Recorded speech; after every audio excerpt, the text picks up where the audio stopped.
Assalamu alaikum wa rahmatullahi wa barakatuh mes chers frères et sœurs. Aujourd'hui, Inch'Allah, nous allons voir qu'il est très important d'avoir bon espoir en la miséricorde d'Allah Azza wa Jal. Et il faut comprendre que ceci est une adoration et un bonheur. Mes chers frères et sœurs en islam, avoir bon espoir en la miséricorde d'Allah Azza wa Jal est une illustre adoration dont le croyant devrait emplir son cœur en toute situation et l'accompagner tout au long de sa vie sur le chemin qu'il emprunte.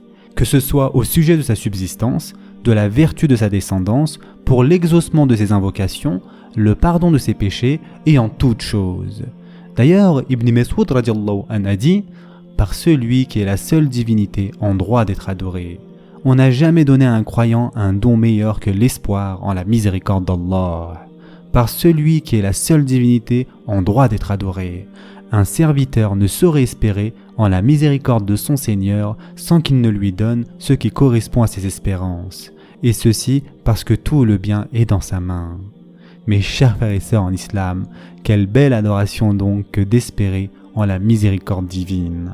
Quand on a la certitude qu'on sera réconforté après avoir été affligé, que la facilité ne tardera pas à venir quand on connaît une difficulté, que le repos fera suite à la fatigue, le sourire aux larmes, la guérison à la maladie, et qu'après la vie en ce bas monde, nous attend le paradis dont la largeur est plus vaste que les cieux et la terre préparée pour les pieux. D'ailleurs, Abu Huraira radiallahu anhu relate que le messager d'Allah sallallahu alayhi wa sallam a dit qu'Allah azza wa jalla a dit, et ceci est un hadith qudsi, « Je suis à l'égard de mon serviteur selon ce qu'il pense de moi, et je suis avec lui là où il m'évoque. Par Allah, Allah se réjouit plus de repentir de son serviteur que l'un d'entre vous retrouvant sa monture égarée dans le désert. Celui qui s'approche de moi d'un empan, je m'approche de lui d'une coudée. Et celui qui s'approche de moi d'une coudée, je m'approche de lui d'une brasse. Et celui qui se dirige vers moi en marchant, je m'approche de lui avec empressement. » Et ceci a été rapporté par Bukhari et Muslim. Qui donc espère qu'Allah Azza wa Jal lui apportera du bien, il déversera sur lui ses bienfaits et ses dons généreux. Qui agit avec la certitude qu'Allah Azza wa Jal lui fera du bien, il sera surpris des dons qu'il lui fera et qui seront bien au-delà de ce qu'il imaginait. Allah Azza wa Jal se comporte avec ses serviteurs en fonction des espoirs que ceux-ci nourrissent envers lui. Il agit avec eux en fonction de ce qu'ils attendent de lui et leur donne davantage. Quand on invoque donc Allah Azza wa Jal, il faut qu'on ait bon espoir qu'il l'exaucera. Quand nous dépensons de l'argent pour la cause d'Allah Azza wa Jal, il faut avoir bon espoir qu'il nous le rendra. Quand nous délaissons une chose pour Allah Azza wa Jal, il faut avoir bon espoir qu'il nous le rendra par ce qui est meilleur que ce que nous avons laissé. Quand nous implorons le pardon d'Allah Azza wa Jal, il faut avoir bon espoir qu'il nous pardonnera des péchés et transformera nos mauvaises actions en bonnes actions. Maintenant, mes chers frères et sœurs en islam, quels sont les moments durant lesquels il convient d'avoir bon espoir en Allah Azza wa Jal?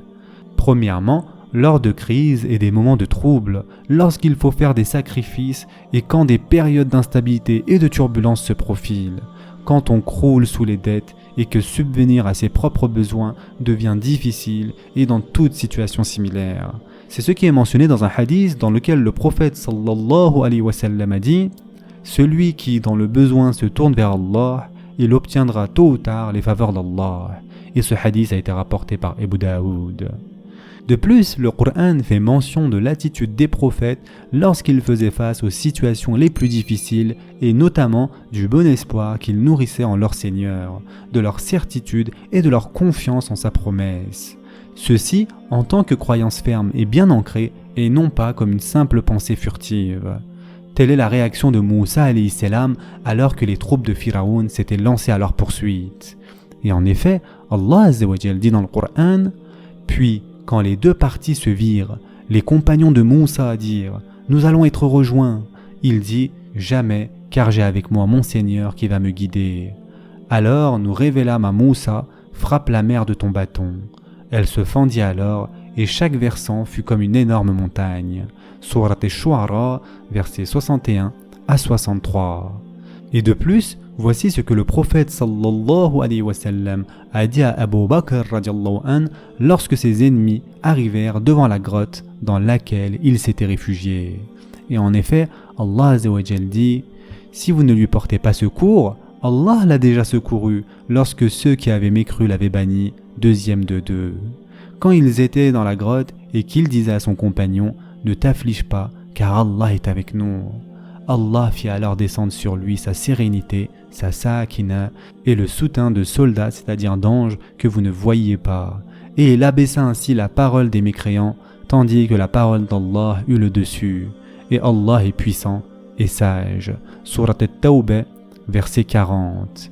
D'ailleurs, le prophète sallallahu alayhi wa sallam lui dit aussi « Ô Abu Bakr, que penses-tu de deux personnes alors que le troisième qui les accompagne est Allah ?» Deuxièmement, mes chers frères et sœurs, durant quel moment il est important d'avoir bon espoir en Allah Azza wa Jal? Bien sûr, lors des invocations, car qui a une forte relation avec les invocations, les calamités n'auront que peu d'effet sur lui. Tous les chemins s'ouvriront à lui et tout ce qu'il entreprendra sera béni. Et un hadith mentionne que personne ne périra s'il invoque Allah. Et ce hadith a été rapporté par Al-Hakim. Et dans un autre hadith, le prophète sallallahu alayhi wa sallam a dit « Invoquez Allah en ayant la certitude qu'il vous exaucera. » Et ce hadith a été rapporté par Tirmidhi. D'ailleurs, c'est pour cela que Omar radiallahu anhu a dit « Je ne me préoccupe pas de savoir si mon invocation sera exaucée. Je me préoccupe plutôt de m'assurer que j'invoque bien mon Seigneur. Car s'il m'inspire de l'invoquer, l'exaucement suivra. » Troisièmement, mes chers frères et sœurs, durant quel moment il est important d'avoir bon espoir en Allah Azza wa Jal? Bien sûr, lors du repentir. Le musulman croit avec certitude en l'immense miséricorde divine, qu'Allah Azza wa Jal accepte le repentir de ses serviteurs et pardonne leurs fautes. Et Fudayl ibn Iyad demanda à Sufyan al-Thawri, le jour de Arafat, qui sont les gens étant dans la pire situation en ce jour? Il dit « Ceux qui pensent qu'Allah ne les pardonnera pas ». Ceci parce que ne pas espérer qu'Allah Azza wa Jal les pardonnera fait partie d'une bien mauvaise opinion que le fidèle se fait de son Seigneur, alors que sa miséricorde englobe toutes choses. Quatrièmement, mes chers frères et sœurs, au moment de l'agonie. Dans un hadith, le prophète sallallahu alayhi wa sallam a dit que personne ne meurt sans avoir bon espoir en la miséricorde d'Allah. Et ce hadith a été rapporté par Muslim.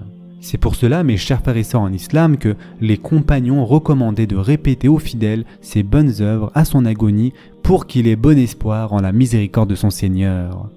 Un jour, un bédouin tomba malade et le médecin l'informait qu'il allait mourir. Il demanda où allait-il aller ensuite et le médecin lui dit « Vers Allah ». Et le bédouin a dit « Pourquoi je répugnerais à aller chez qui je n'ai vu le bien n'émanant que de lui ?» Alors qu'un homme agonisait, plusieurs personnes qui se trouvaient avec lui demandèrent « Que penses-tu qu'Allah fera de toi ?» Il répondit « Il m'a honoré quand j'étais dans ma demeure, il ne m'honorera pas moins quand je serai dans la sienne. » Et un bédouin a dit un jour à Ibn Abbas radiallahu anhu « Qui se chargera de demander des comptes le jour de la résurrection ?» « C'est Allah, lui dit-il. Le bédouin s'exclama « Par le Seigneur de la Kaaba, je suis sauvé. » Car quelqu'un qui est généreux est miséricordieux quand il possède. Et quand il est en mesure de faire ce qu'il veut, il pardonne.